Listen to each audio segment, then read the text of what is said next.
దేవుని రాజ్యము ఇలాంటి వారిదే. మార్కు 10:14. ధనవంతులు, జ్ఞానవంతులు, పేరు ప్రతిష్టతలు గలవారు మరియు గొప్పవారు దేవుని నిత్య రాజ్యంలోకి ప్రవేశించడం అసంభవం.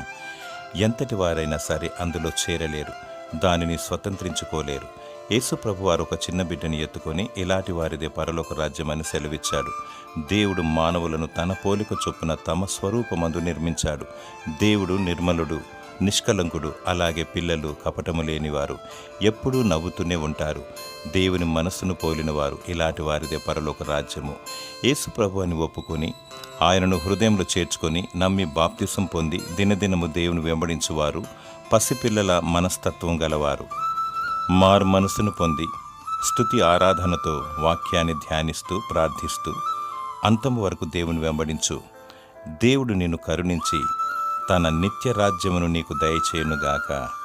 ఆమేన్.